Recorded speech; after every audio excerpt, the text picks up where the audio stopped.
Yo, internet.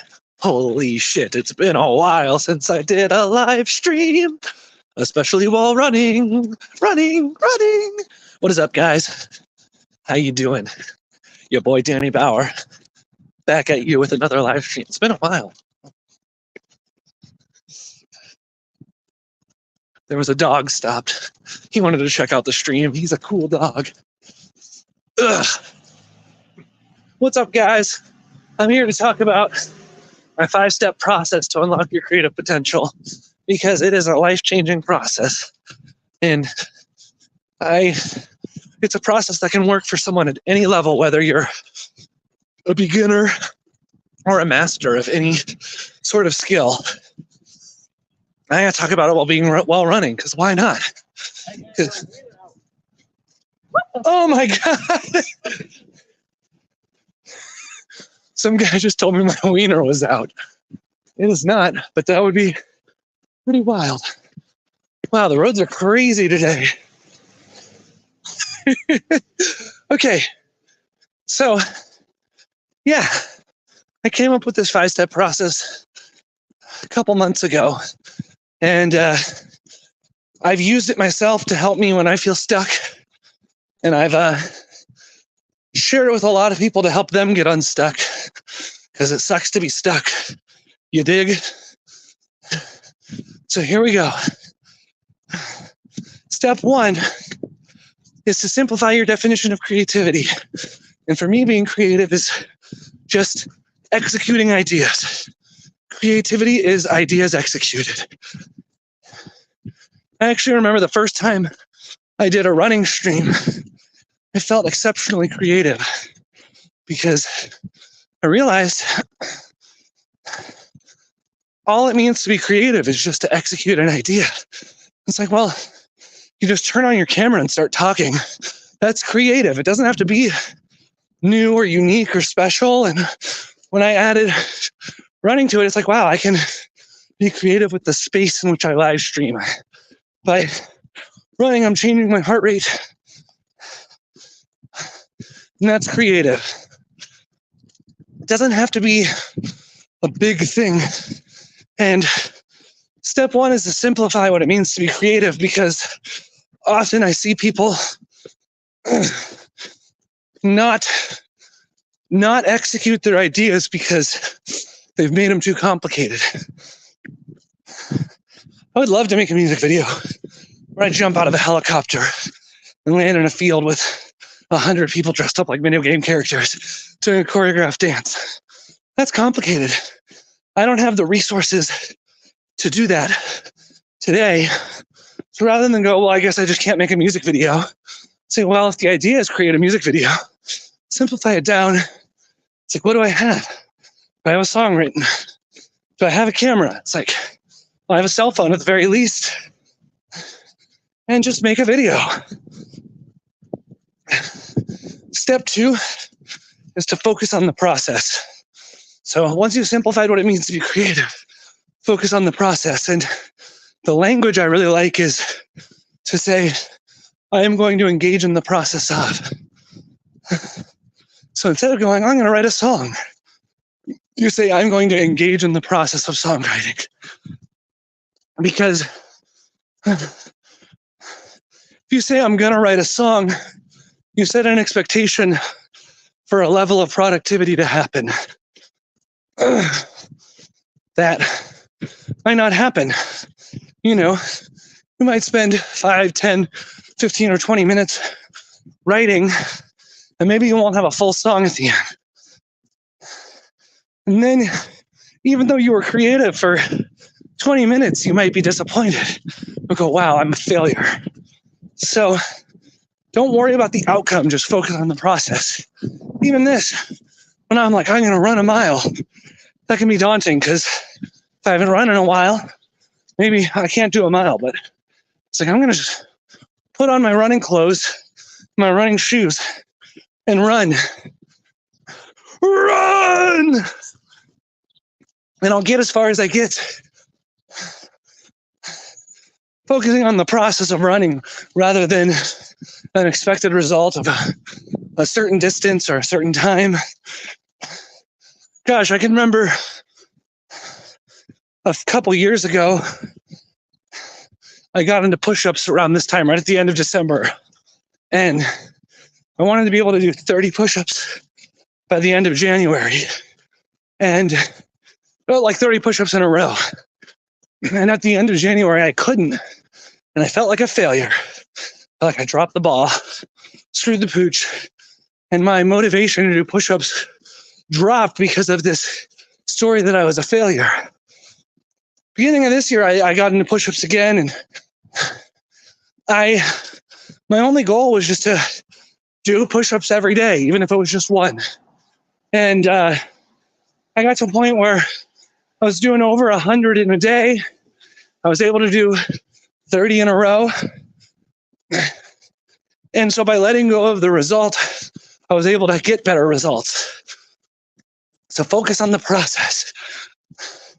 Step 3 is to celebrate small amounts of success.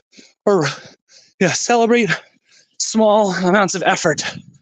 Where if you practice piano for 1 minute, that is worth celebrating.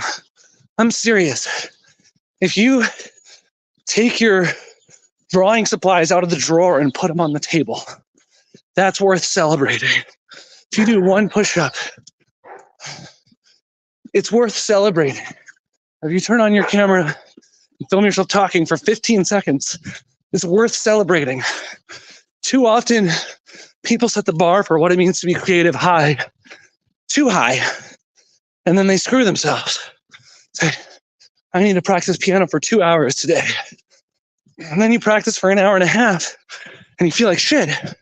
It's like, bro, you practice for an hour and a half. Like, that's a long time. Like, celebrate that. Or they say, I need to practice piano for 2 hours. And it's so overwhelming that they don't even touch the piano at all.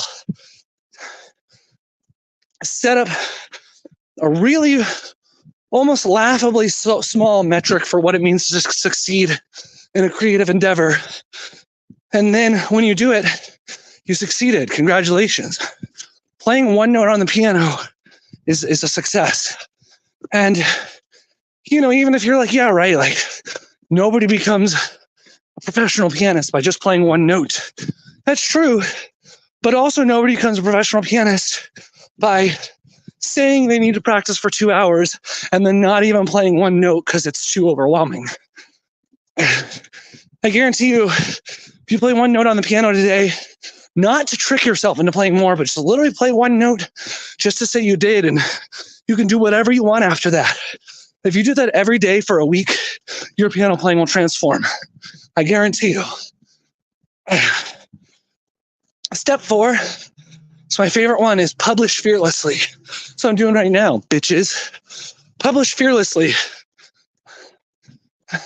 Nothing kills creative momentum more than half-finished projects.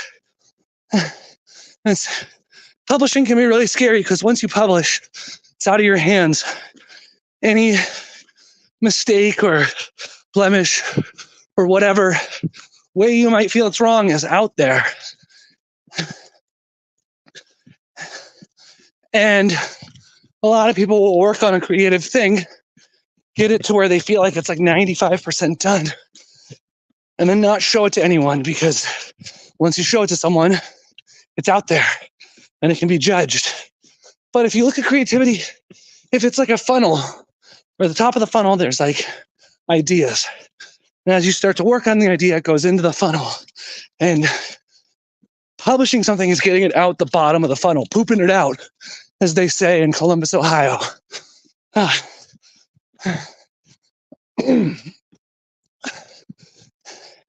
you have a bunch of ideas that are half done, they're going to clog your funnel, and you're not going to be able to come up with more ideas. At least it makes it more challenging to. And seeing abandoned projects around your apartment or house is really discouraging. Oh, gosh. So publishing fearlessly is part of the creative process. It's creative to just play a couple notes on piano, but if you want to grow, if you want to develop, if you want to become more creative, publish what you're doing. And publishing is simple too. It just means get it in front of other people. That could mean, putting a song on Spotify or on Instagram. It could mean posting a picture or a video. It could also mean just giving it to a friend. My cousin, shout out to Michael. He posts his artwork on Facebook, but lately he's been excited about the prospect of publishing Fearlessly, and he's been giving paintings away. He actually came to our family Christmas celebration with 5 or 6 drawings he did, and he gave them away. That's publishing Fearlessly. That's saying, here's a piece of me I etched into time, and I'm going to give it to you. It's beautiful. Finally, the last step 5, is experiment and pivot. And I think one thing that's blocked me from being more creative in the past, and I've seen this block other people, is once you create something, you feel like that's my identity now. So the other things I create have to be related to that. I have to come up with a niche. And something that happened for me is anytime I would do that, my inner mind would immediately rebel against it. And let's say I wrote like a funny song, and then I'm like, oh, now I'm the funny song guy. Like, well, immediately my brain would want to write a serious song or a sad song or an instrumental song. I remember when I started playing video game music, I was like, oh, I could be the video game music guy. But once I put that label on myself, it was restrictive. I all of a sudden wanted to sing. I all of a sudden wanted to make silly videos. And your niche is actually just your personality. You don't need to narrow it down, expand out. There's so many mediums through which you can be creative. And don't be afraid of, when you've created something, you can make something else completely different. Maybe you're creative today by writing a song. Maybe tomorrow, a song isn't quite on your heart, but you want to make some funky tacos, fish tacos or something. So you do that. Experimenting and pivoting will open up the doors for new avenues for you to be creative. Actually, just very recently, sat down to write some jokes, and nothing was really coming out. I was feeling stuck. So I said, okay, maybe a joke is not in my heart today. So I moved to the piano. I wrote a song, and I got to win. I got to be creative. I got to have a big creative W. And because my identity wasn't like, oh, I'm creative through telling jokes, I'm a joke writer, that's the way I'm creative, I was able to say, oh, I'm going to be creative in a different way today.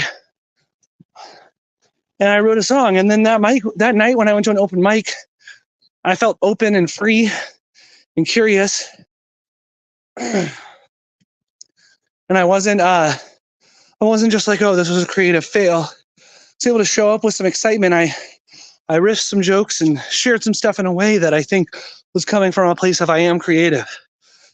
So there's that 5-step process. It's changed my life, and I know it can change yours if you implement it. I have a PDF workbook that goes through this. If you want it, let me know. I'll email it to you. Have a good day, friends.